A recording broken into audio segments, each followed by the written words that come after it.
আপনারা 17 বছর চেষ্টা করেছেন, হয়তো আরো 34 বছর লাগতো আর কি। এটা এটা এটা কিন্তু খালেদ ভাই আপনি এভাবে বলতে পারেন না, কারণ 17 বছর ব্যাপী আমরা অবিরাম আন্দোলন করেছি।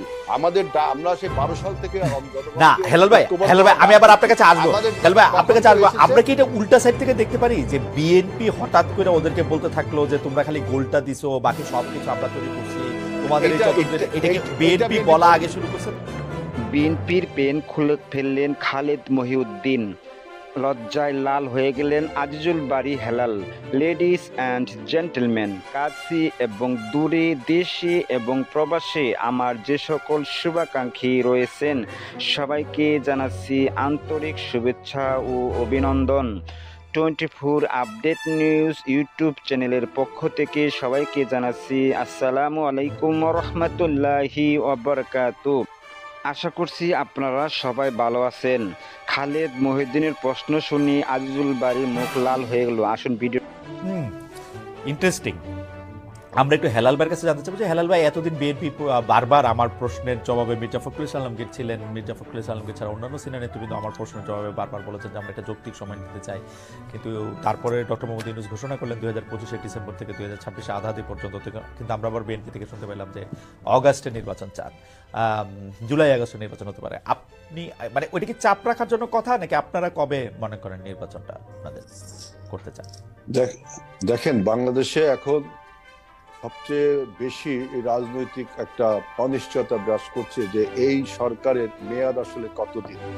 আর আপনি যে কোশ্চেনটা করলেন যে নির্বাচন কতদিন পরে হতে পারে, আপনি দেখেছেন যে রাজনৈতিক যে অনিশ্চয়তা এবং রাজনৈতিক যে শূন্যতা তৈরি হয়েছে, এই শূন্যতার মধ্যে অনেক ষড়যন্ত্র এবং প্রতিদ্বন্দ্বী সিনড্রোম আপনারাও দেখেছেন আর জনগণও দেখেছে। এখন এই ষড়যন্ত্র এবং প্রতিদ্বন্দ্বী সিনড্রোমের ফলে সরকারের পারফরমেন্সেরও ঘাটতি দেখা দিচ্ছে। না হেলাল ভাই মাফ করবেন, আমি একটা কথা বলতে চাই। হেলাল ভাই মাফ করবেন, আমি শুধু একটা কথা বলতে চাই। যেহেতু আপনি আমার কথা বলেছেন যে ষড়যন্ত্র দেখতে পাচ্ছে, আমি ষড়যন্ত্র দেখতে পাচ্ছি না, কিন্তু আসলে ষড়যন্ত্র করলে বিএনপি করতেছে এরকম মনে হচ্ছে। সেটা পরে কথা বলছি। না আচ্ছা, ওই আপনি দেখেন আপনি ডেটটার কথা বলি যে ডক্টর ইউনূস একটা ধোঁয়াশা সৃষ্টি করলেন ডেট নিয়ে, যে আপনার 2টা ডেট দিলেন, ক্লিয়ার করলেন না, এবং কিভাবে নির্বাচনটা হবে তার একটা পরিষ্কার ধারণাও দিলেন না। আমরা কিন্তু প্রথমে বলেছি যে ন্যূনতম সংস্কার করে, অর্থাৎ নির্বাচন একটি সুষ্ঠু, ফ্রি, ফেয়ার, ক্রেডিবল ইলেকশন করার জন্য যতটুকু সংস্কার প্রয়োজন ততটুকু সংস্কার করে আমরা প্রথমে বলেছিলাম যৌক্তিক সময় যখন আপনারা ডেফিনেশন ছিলেন, তখন আমরা বললাম যে অগস্টের মধ্যে নির্বাচন হওয়া সম্ভব, এবং কেন সম্ভব সেটাও বললাম, যে এখন নির্বাচনের যে আপনার ভোটার লিস্টের হালনাগাদ এটা চলছে, এটা হয়তো 1 মাসের মধ্যে শেষ হয়ে যাবে। এখন নির্বাচন কমিশনকে আপনার স্ট্রেনথেন করবার জন্য নির্বাহী বিভাগ, ল এনফোর্সিং এজেন্সির বিভাগকে যদি আপনি নির্বাচন কমিশনের কাছে ক্ষমতা প্রদান করেন, তাহলে এখন একটা সুষ্ঠু নির্বাচন সম্ভব। কারণ অতীতে 3 মাসে এরকম অন্তর্বর্তীকালীন সরকার আর তত্ত্বাবধায়ক সরকার, যে নামেই ডাকুন, ক্যারেক্টারকে একই, নিউট্রাল সরকার, অতীতে 3 মাসের মধ্যে নির্বাচন করা সম্ভব হয়েছে। আর আপনি যেটা বলছেন যে আপনি ষড়যন্ত্র বলছেন বিএনপি করছে, দেখেন আমাদের দেশের এই পরিবর্তনকে আমাদের প্রতিবেশী রাষ্ট্র ভারত কিন্তু ভালোভাবে নেয়নি। সেখান থেকে ষড়যন্ত্র, বিভিন্ন রকম অপপ্রচার চলছে আমাদের দেশে, অন্যায়ভাবে বলছে যে এথনিক ক্লিনজিং হচ্ছে, পলিটিক্যাল ক্লিনজিং। না হেলাল ভাই আপনি এটা ঠিকই বলছেন, হেলাল ভাই আপনি এটা ঠিকই বলছেন, এবং হেলাল ভাই আপনি এটা ঠিকই বলছেন। আমি আরেকটা কথা বলি, দেখেন আমরা কিন্তু বলেছি যে আপনার এই পরাজিত মাফিয়া, এই মাফিয়া মাথা পালিয়ে গেছে, লেজ রয়ে গেছে। এই লেজে যারা রয়ে গেছে তারা প্রশাসন সহ বিভিন্ন জায়গায় পদায়ন হয়ে রয়েছে, এবং বিভিন্ন রকম প্রতিবিপ্লবী সিনড্রোম আপনারা দেখতে জুলাই আগস্ট নির্বাচন সরকার। সেজন্য আমরা বলছি যতদিন খুব দ্রুত যদি রাজনৈতিক সরকারের কাছে ক্ষমতা হস্তান্তর না হয়, তাহলে আমাদের অভ্যুত্থান ব্যাহত হয়ে যেতে পারে। আমাদের এই অভ্যুত্থান যাতে চেতনা, আমাদের অভ্যুত্থানের চেতনা ছিল কি, একটি রাইট টু ভোট। আমরা এই কথায় আসবো। হেলাল ভাই আপনি জুলাই আগস্ট নির্বাচন চান, আমরা প্রথমে যৌক্তিক সময় বলেছিলাম, এখন বলছি জুলাই আগস্টের মধ্যে করতে হবে। এবং ডক্টর ইউনূস সরকারকে বলেছি, আপনি যে 2টা ডেট দিলেন, এই দুইটা ডেটে আপনি কিভাবে নির্বাচন করবেন, কি কি না, সংস্কার এটা তো করবেন? ডক্টর ইউনূসের দায়িত্ব না, ডক্টর ইউনূসের দায়িত্ব না, এটা নির্বাচন কমিশন বলবে। হ্যাঁ, উনি একটা টাইম ফ্রেম আমার দিয়েছে, আমার এটা বক্তব্য। টাইম ফ্রেম দিয়েছে। আবার নির্বাচন কমিশন দেখেন বলেন যে সরকার যখন বলবে তখন তারা নির্বাচন হ্যাঁ, করবে। সরকার বলে দিছে এখানে তো, একটা সরকার বলে দিছে তো টাইমটা। এইবার নির্বাচন কমিশন 3 মাস 4 মাস 5 মাস 6 মাস আগে ঠিকই বলবে, আপনারা একটু ধৈর্য ধরেন। নির্বাচন না, এখানে আমরা কিন্তু অধৈর্য ধরছি না। আমরা দেশের আপনি এখন অগাস্ট মাসে নির্বাচন চান, আমরা একটু মুভ ফরওয়ার্ড করতে না, অগাস্টে নির্বাচন চান, অগস্ট মাসে নির্বাচন। এই বন্যা বর্ষা সবগুলোর মধ্যে। বন্যা বর্ষার মধ্যে কি মানুষ রাজনীতি মিছিল মিটিং করে না? এটা তো সে আপনি 4 মাস পরে হলে হবে না হালাল ভাই, 4 মাস পরে হলে 4 মাস পরে হলে হবে না, ডিসেম্বরে হলে হবে না, ভালো হবে না নির্বাচন। হ্যাঁ, কারণ যদি 4 মাস পরে না হয়, ডিসেম্বর দিকে হয়, তখন আমি বললাম যে এই সরকারের পারফরমেন্সের যে ঘাটতি আছে, তিনি যে এই সরকার চালাতে পারছেন না, রুটিন ওয়ার্কটাও করতে পারছেন না, কত রকম এই সরকার একটা অন্তর্বর্তীকালীন সরকার।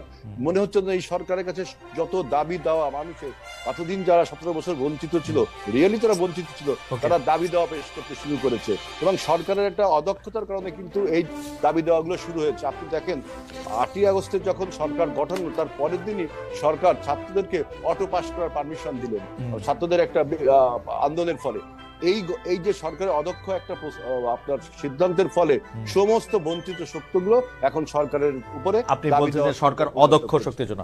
আচ্ছা, আমি সরকারের শক্তি এবং অনভিজ্ঞতা, অদক্ষ এবং অনভিজ্ঞতা, ঠিক আছে, আমি এগুলিতে আসবো পরে। আমার একটু কুইক, আপনার কাছে কি মনে হয় যে আমরা জুলাই আগস্টের যে আন্দোলনের সময় দেখেছি, সেই আন্দোলনের সময়তে শেখ হাসিনা সরকারের উৎখাতের জন্য সবাই একসাথে কাজ করেছে, সবাই নানা জায়গায় মানে যে যার জায়গা থেকে সাহায্য করেছে, কিন্তু এই সরকারের সমন্বয়করা বিশেষ করে যে শুধু জামায়াত শিবিরের কথা বলে, এটা কারণ কি? আপনাদের কথা কেন বলে না? হেলাল ভাই, আপনি যদি ছোট করে বলেন, কোথায় গিয়ে সেটা আটকাইলো?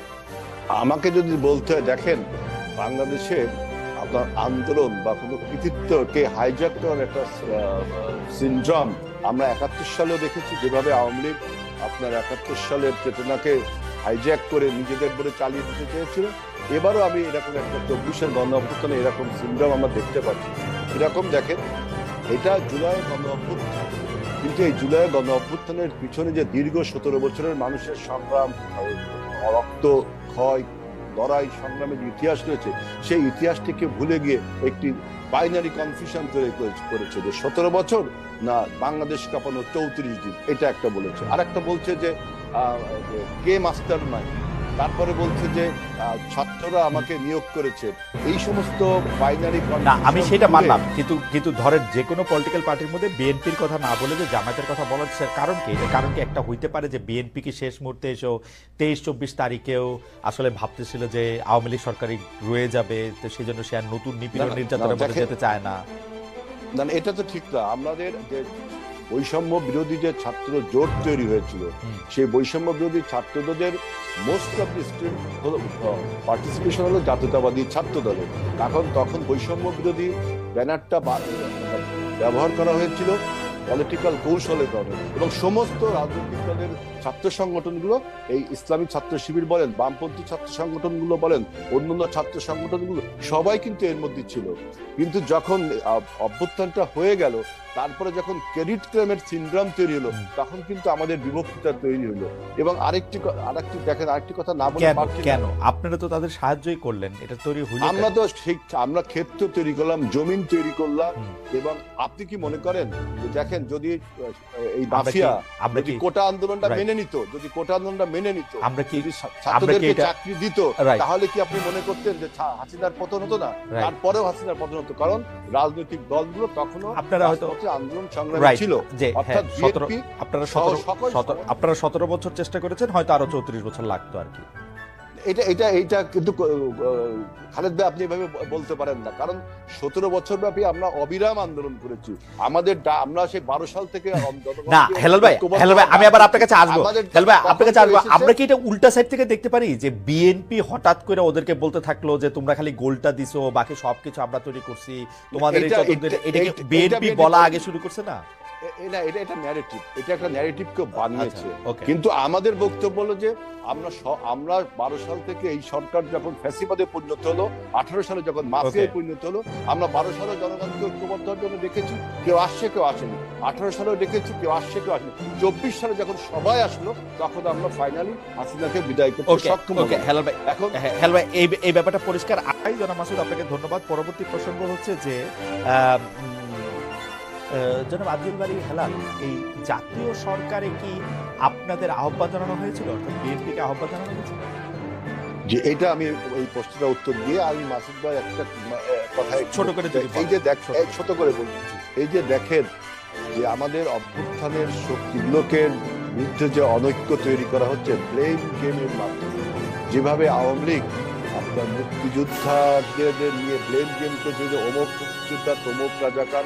আমি জামাতে ইসলামের মাসুদের এই বক্তৃতার মাধ্যমে সেই একটা প্রতিধ্বনি শুনতে পাচ্ছি যে বিএনপির মহাসচিবের পিতার ব্যাপারে যে কথা বলা হচ্ছে, এই ফ্যাক্ট চেকিং না করে আপনার যে প্রোপাগান্ডা মেশিন এখন তৈরি হয়েছে বাংলাদেশে, তার উপর ভিত্তি করে কথা বললো। আপনি দেখেন, আমি প্রতিধ্বনি এই জন্য বললাম যে 71 সালে একটা রাজনৈতিক দল দেশ ছেড়ে পালিয়ে গেল ভারতে, আরেকটি রাজনৈতিক দল স্বাধীনতার বিরুদ্ধে থাকলো, আর আমাদের নেতা শহীদ প্রেসিডেন্ট জিয়াউর রহমান যুদ্ধ করলো।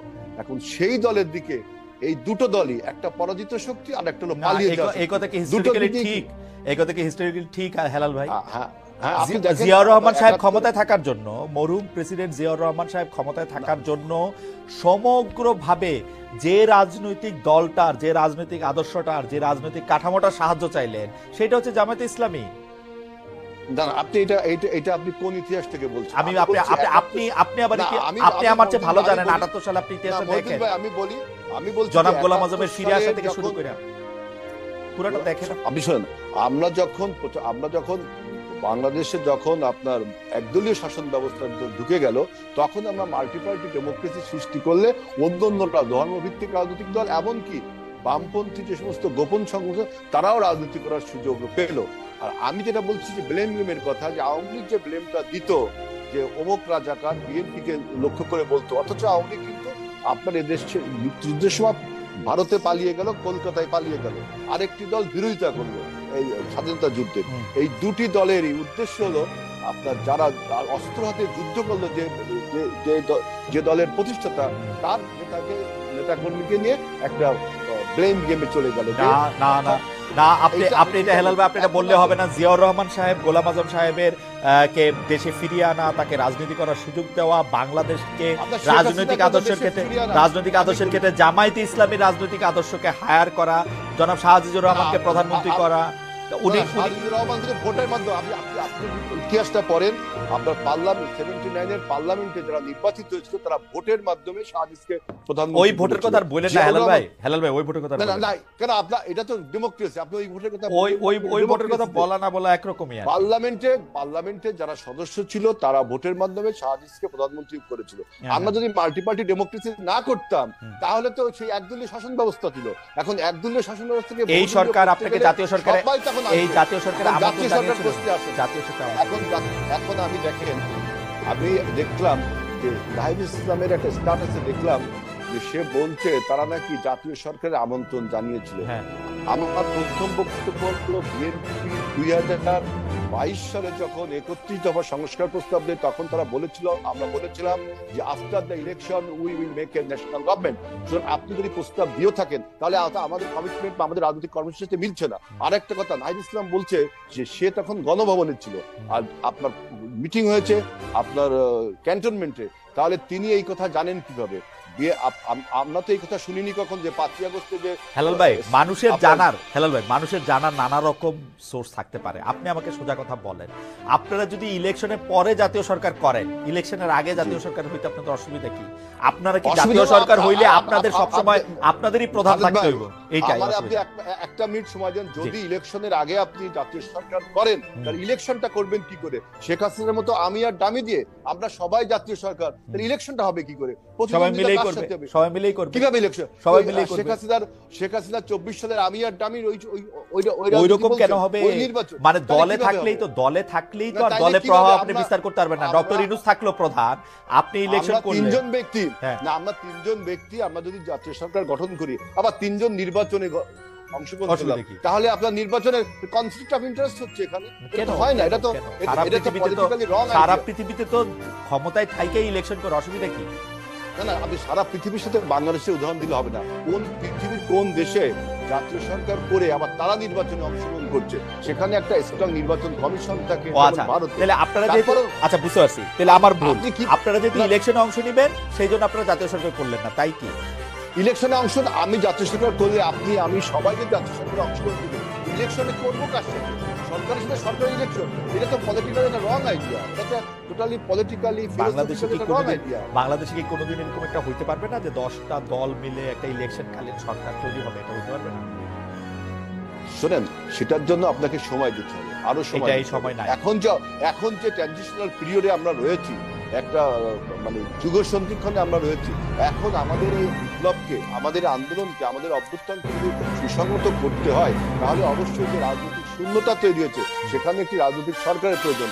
এখন আপনি যদি জাতীয় সরকার গঠন করেন আগে, তাহলে হাসিনার সাথে আপনার পার্থক্য থাকলো কি? আর আমরা যেটা নির্বাচনে কমিটমেন্ট করেছি আন্দোলনের সময়, আমাদের সাথে যারা যুগপৎ আন্দোলন করে তাদের সবার সাথে আমাদের কমিটমেন্ট রয়েছে, তারাও আমাদের সাথে কমিটমেন্ট করেছে যে after the election we will make আপনার ন্যাশনাল গভর্নমেন্ট। আপনি এখন এই কথা বললে তো হবে না। হেলাল ভাই, এই জামায়াতের সাথে মানে আপনারা সবসময় জামায়াতকে ব্যবহার করেছেন, জামায়াতের শক্তিটাকে নিজেদের মধ্যে আবদ্ধ করেছেন, রাজপথে আপনারা থাকতে চান নাই, আপনারা বসে বসে চা খেয়েছেন, এয়ার কন্ডিশন রুমে সুন্দর কাপড় চোপড় পরে থেকেছেন। জামায়াত আন্দোলন করেছে, আমি একটু বলি, জামায়াত আন্দোলন করেছে এবং জামায়াত কিন্তু 17 বছর, 18 বছর, 20 বছর, 25 বছর যখন দরকার হয়েছে তখন আপনাদের সার্ভিস দিয়েছে। কিন্তু জামায়াতের নেতারা যখন ফাঁসির কাস্টে ঝুলেছে, জামায়াতের বিরুদ্ধে যখন বিভিন্ন রকম অন্যায় অত্যাচার হয়েছে, বিএনপি জামায়াতের সাথে একটা বিবৃতি দিয়েও পাশে থাকে নাই। এখন বিএনপি কি এইটা কি মনে করে যে বিএনপি আসলে প্রথমে হলো আপনার বক্তব্য, প্রথমটাকে আমি ভাবছি যে এটা ঠিক না, যে বিএনপি 17 বছর আন্দোলন সংগ্রাম, গুম খুনের শিকার সবচেয়ে বেশি হয়েছে, জামাতের কয়েক শীর্ষ নেতাদের ফাঁসি হয়েছে। আপনি একটা উদাহরণ দেখেন, 28 তারিখে যখন সর্বশেষ 28 অক্টোবর যখন আমাদের উপর যে ভীষণ ক্র্যাকডাউন হলো, আমাদের জনসমাবেশকে ভণ্ড করে দিল, তখন কিন্তু জামাতে ইসলামও যুগপৎভাবে আমাদের সাথে ওইখানে একটা আন্দোলন করেছে। হেলাল ভাই বেয়াদবি না নিলে একটা ছোট্ট রসিকতা করব। হেলাল ভাই বেয়াদবি না নিলে একটা ছোট্ট রসিকতা করব। আমরা 90 এর ঢাকা বিশ্ববিদ্যালয়ের ছাত্র, আপনি আমাদের নেতা, মানে আপনি যেটাকে ক্র্যাকডাউন বলতেছেন 28 অক্টোবর, এর থেকে বড় বড় ঘটনায় তো আপনি চায়ের কাপটাও নামায় রাখেন নাই টেবিলের উপর। কেন আমরা 17 বছর আপনি চাই খাইতেছিলেন, ধরেন 90-তে যে এই ঘটনা পুলিশ ঘটাইছে, সরি, সেগুলি তো হয়তো আপনি চায়ের কাপটাও নামায় রাখেন নাই, সেটাকে আপনি ক্র্যাকডাউন বলতেছেন 28 অক্টোবরের ঘটনা। না, 28 অক্টোবরে আমি বলছি যে আমাদের উপরে যে পরিমাণ ক্র্যাকডাউনটা হলো, এবং তার আগেও আপনারা 17 বছর ব্যাপী এই সরকারের বিরুদ্ধে কখনো আমরা থেমে থাকিনি, অবিরাম ভাবে আমরা আন্দোলন সংগ্রাম চালিয়ে গেছি। আমাদের গুম খুন কত হয়েছে দেখেন। এই আপনার লাস্ট যে 34 দিনের যে আন্দোলন, এই সরকার পতন হলো, সেখানেও আমাদের প্রায় 150 নেতা কর্মীকে হত্যা করা হয়েছে, এবং এ পর্যন্ত আমাদের বিএনপির 29 লাখ নেতা কর্মীর নামে আপনার মিথ্যা মামলা দেওয়া হয়েছে। কত ইলিয়াস আলীর মতো একজন ছাত্র নেতাকে গুম করেছে, এগুলি তো বহুবার বলা হয়েছে। কিন্তু হেলাল ভাই, আমি আপনার কনসেন্সাসের কাছে একটা প্রশ্ন করতে চাই। চায়ের কাপ আমরা এসি রুমে ছিলাম, তখন প্রতিবাদটা করি যে আমরা 17 বছর আন্দোলন সংগ্রাম করলাম, ঘর ছাড়া বাড়ি ছাড়া হলাম। আপনি যদি এখন এটা বলেন, আর আমাদের অন্য রাজনৈতিক দল তারাও আমাদের সাথে যুগপৎ আন্দোলন করেছে, আমি কাউকে খাটো করে বলছি না, আমি কাউকে খাটো করছি না, কিন্তু 17 বছরে আমাদের এই আত্মত্যাগকে, আমাদের দলের উপর যে পরিমাণ অত্যাচার করা হয়েছে, আমাদের দলকে ধ্বংস করবার জন্য আমাদের নেতা, আমাদের নেত্রী এবং খালেদা জিয়া, যিনি আপনার আজকে বাংলাদেশের ইউনিটির প্রতীক, তার বিরুদ্ধে 33টা মামলা দেওয়া হয়েছে আমাদের, এবং তাকে 7 বছর জেলে রাখা হয়েছে। আমাদের কে হয়েছে? এখন আপনি বলছেন, এখন যারা বলছেন যে তাদের বিরুদ্ধে যখন মামলা হয়, আমরা কিন্তু বলেছিলাম যে মামলাটা আপনার ন্যায্যতার ভিত্তিতে হতে হবে এবং এই মামলায় যেন আইনগত দিকটা বারবার বলি। অথচ দেখেন 111-এ যখন আমাদের নেতাদেরকে গ্রেফতার করা হলো তখন কিন্তু আমরা আমাদের সহযোগী আমাদের জোট সঙ্গীত থেকে আমরাও কোনো বিবৃতি পাইনি। এটা আমি বলতে চাচ্ছি না, আপনি বলছেন তাই। আচ্ছা হেলাল ভাই, আমি ইতিহাসের দিকে না যাই। হেলাল ভাই, আমার গলায় ব্যথা, একটু এই জন্য আস্তে কথা বলতে হচ্ছে। এই যে ইতিহাসের দিকে না যায়, ব্যাপারটা কি বিএনপির আচরণ দিকে কি এইটা মনে হয় না যে ডেফিনেটলি বিএনপি বাংলাদেশের সবচেয়ে বড় রাজনৈতিক দল, এখন আবার আওয়ামী লীগ অনুপস্থিত, তার মানে হচ্ছে বাংলাদেশে যদি এখন ইলেকশন হয় বিএনপি 280টার বেশি সিট পাবে, এটা আমি নর্মালি বুঝতে পারি।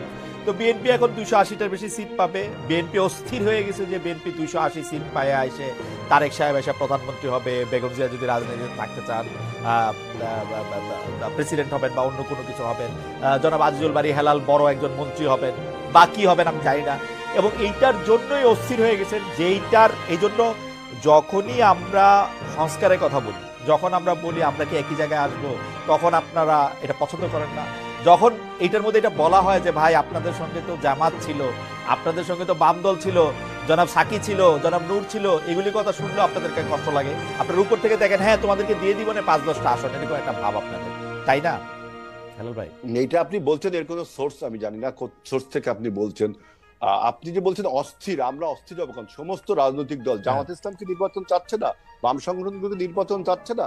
আর আমরা রাজনৈতিক অভিজ্ঞতা থেকে বলছি যে আপনি 111-এর সময় আপনি দেখেন যেই সরকারটা 2 বছর অন্যায়ভাবে ক্ষমতায় থাকলো, 3 মাসের সরকার 2 বছর থাকলো, সেই 2 বছর থাকার ফলে যে 17 বছরের একটা ফ্যাসিবাদ তৈরি হয়েছিল, সেই 17 বছরের ফ্যাসিবাদকে তাড়াতে কত রক্ত এবং সংগ্রামের প্রয়োজন।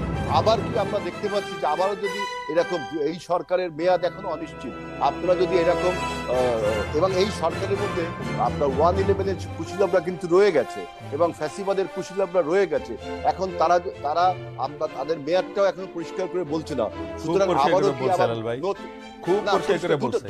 দুটো ডেট যেখানে বলেন, দুটো ডেট যেখানে বলেন, দুটো ডেট না হেলাল ভাই, একটা ইয়া বলছে যে মানে হয় ডিসেম্বর থেকে জানুয়ারি জুন পর্যন্ত, একটা এটা কি স্প্যান বলছে, আইদার আর অর না রে ভাই। যখন এটা জানুয়ারিতে সময় হলে জানুয়ারি, ফেব্রুয়ারি। এখানে আরেকটা কথা বলছে যে জরুরি সংস্কার কমিশন যে সমস্ত প্রস্তাব দিছে সেইগুলো যদি রাজনীতিবিদরা না মানে তাহলে তিনি নির্বাচনে যাবে। তাহলে আমার প্রশ্ন, আপনার এই পণ্ডশ্রম কেন? রাজনীতিবিদরা যদি না মানে তাহলে আপনি নির্বাচনে যাবেন, তাহলে এই সময় ক্ষেপণ করছেন কেন? সময় ক্ষেপণ করে আপনি বাংলাদেশের স্থিতিশীলতাকে নষ্ট করে এই আমি আসতেছি হেলাল ভাই, আমি আপনার কাছে আসবো। হেলাল ভাই, আমি আপনার কাছে আসবো। আপনি পছন্দ করেন বা কতজনকে বিএনপি পছন্দ করেন? আপনাদের কথা বিএনপি শুনেছিল কিনা উপদেষ্টা পরিষদে? এখানে ব্যক্তিগতভাবে পছন্দ অপছন্দের কিছু নেই। পারফর্ম ভালো করলে, যেহেতু এটা নিরপেক্ষ সরকার, নিরপেক্ষভাবে পারফর্ম করলে তাকে সবাই পছন্দ করতে হবে। আমি যে বক্তব্যটা দিতে চাচ্ছি, দেখেন লন্ডনে বসে আমাদের নেতা যেভাবে বাংলাদেশের মানুষকে গত 17 বছর অনুপ্রাণিত করেছে, অনুরণিত করেছে, মানুষ আন্দোলন করেছে, হাজার হাজার শত শত মাইল দূরে সাইকেলে চড়ে, কলার ভেলায় চড়ে, যেভাবে মানুষ উজ্জীবিত হয়ে আন্দোলনে অংশগ্রহণ করেছে, 24/7 তিনি জনগণের সাথে সম্পৃক্ত রেখে বাংলাদেশে যে আন্দোলনটা সংগঠিত করেছে, যেভাবে আপনি বলতে পারেন ইরানের ইসলামী বিপ্লব খোমেনি আপনার সুইডেনে বসে, সার্বিয়ায় বসে করেছে, ফ্রান্সে বসে করেছে, একই সাথে লেনিন সার্বিয়ায় বসে আপনার কমিউনিস্ট বিপ্লব করলো। এরকম উদাহরণ রয়েছে। তিনি যেভাবে জনগণকে অনুপ্রাণিত করেছে এবং জনগণ কিভাবে তার ডাকে সাড়া দিয়েছে। এবং আপনি দেখেন যে ভারতের কোলে কারা বসছে, এটা একটা বড় প্রশ্ন। দেখেন আমরা 5ই আগস্টের পরে যখন সরকার গঠন হলো, 8ই আগস্টের কিছু পরে আমি দেখলাম যে মাসুদ ভাইদের দল বলছে যে ভারতের সাথে সুসম্পর্ক করা দরকার। যখন ভারত বিরোধী মনোভাব তুঙ্গে, ভারত যখন আমাদেরকে অপপ্রচার করছে, বলছে বাংলাদেশিদের মেরে পা উপর দিক দিয়ে মাথা নিচের দিক দিয়ে ঝুলে রাখবে, তখন বাংলাদেশের কোন রাজনৈতিক দল, এমনকি উপদেষ্টা পরিষদ একটা কূটনীতিক বার্তা ছাড়া আর কোনো কিছু করলো না, কোনো রাজনৈতিক দল মাঠে নামলো না। একমাত্র দল বিএনপি। আপনার ইন্ডিয়ান এম্বাসি আমরা অবরোধ করে আমাদের প্রতিবাদ জেনেছি, আমরা সীমান্তব্যাপী লং মার্চ করে আমরা ইন্ডিয়ার দিকে দুটো বিষয় হেলাল ভাই দুটো বিষয় এই যে লাইনগুলো কিন্তু আমাদের অনৈক্য তৈরি করে। হেলাল ভাই দুইটা বিষয় একটু কথা বলতে হবে। এক নাম্বার কথা হচ্ছে যে তারেক সাহেব লন্ডন থেকে বাংলাদেশকে যে পরিচালনা করেছেন, একতাবদ্ধ করেছিলেন, যেটা বললেন, তাহলে আপনি কি মনে করেন ভবিষ্যতে রাজনীতি এমনই হওয়া উচিত? বিদেশে থাকেন, মাঠে থেকে উনি তো 6 মাস পরেও তাই করতেছেন, 6 মাস পরে তাই করতেছেন, তাই না? আপনি দেখেন না, 6 মাস পরেও তো তাই করতেছেন, মানে এইটাই হওয়া উচিত তো আসলে, মাঠে না গিয়ে আমরা ভার্চুয়ালি দেখলাম। না, এটাই তো পৃথিবীর ইতিহাসে কি এগুলো নেই? আছে, মানে এইটাই থাকা উচিত কিনা আমি সেটা বলতেছি, ভবিষ্যতে তাই হওয়া উচিত কিনা, ভবিষ্যতে তাই হওয়া উচিত। মাফিয়া না, যদি বাংলাদেশে মাফিয়া সরকার থাকে, তারপরে আরো 6 মাস গেছে ভাই, তারপরে আরো 6 মাস গেছে ভাই, আপনি তারপরে 6 মাস গেছে। বাংলাদেশ কি আপনি মনে করেন এখনো স্থিতিশীল রয়েছে? বাংলাদেশ কি এখনো নিরাপত্তার মধ্যে শুধু স্থিতিশীল হওয়ার পরেই উনি আসবেন? না, বাংলাদেশে কি এখনো নিরাপত্তার মধ্যে রয়েছে? না, মানে বাংলাদেশে যদি নিরাপত্তা প্রতিষ্ঠিত হয় তাহলেই উনি শুধু আসবেন? না, আপনি পৃথিবীর ইতিহাসে দেখেন, অ্যাঙ্গোলার স্বাধীনতা যুদ্ধে যে নেতা ছিল, সে স্বাধীনতার কতদিন পরে দেশে গেছে? আমি অ্যাঙ্গোলার কথা জানি না, আমি অ্যাঙ্গোলার কথা জানি না, এত অ্যাঙ্গোলার কথা জানি না। অ্যাঙ্গোলাটা খুঁজে বাইর করছেন, ভালো বাইর করছেন ভাই, পরে শিখাই দেন, এটা অন্য সময় কমুনে। যে অ্যাঙ্গোলাটা বক্তব্য হলো যে বাংলাদেশে এখন যে সরকার, সেই সরকারের তো আপনার স্ট্রেংথ নেই যে একটা লোককে সিকিউরিটি দেওয়ার মতো। আপনার বাংলাদেশে এখনো প্রতিবেশী রাষ্ট্রের ব্রেন, না আপনি দেখেন প্রতিবেশী রাষ্ট্রের ব্রেন চাইল্ডরা বাংলাদেশে রয়ে গেছে, এমনকি প্রতিবেশী রাষ্ট্রের ব্রেন চাইল্ডরা রয়ে গেছে এখন। এবং কিভাবে বোঝা যাবে যে ব্রেন চাইল্ডরা চলে গেছে? ব্রেন চাইল্ডরা চলে গেছে কিভাবে? আপনি দেখেন বাংলাদেশে যদি একটা আপনার এখনো পরাজিত শক্তি, মাফিয়া শক্তি যারা প্রশাসনের ছিল, পুলিশের ছিল, তারা এখনো দর্পে বিভিন্ন আপনার প্রশাসনে রয়ে গেছে। এমন একটা অবস্থার সৃষ্টি হয়েছে বাংলাদেশের আইন শৃঙ্খলার পরিস্থিতির যে অবনতি হয়েছে এই সরকার। এটা নিয়ে আমি আর কথা বলতে চাই না, অ্যাঙ্গোলার উদাহরণটা দেখে নিব না, এটা নিয়ে আর কথা বলতে চাই না। আমি আপনাদের একটু বলি, ভারত নিয়ে কিন্তু বিএনপির অবস্থান আমি সবসময় ডুবিয়ে আছি।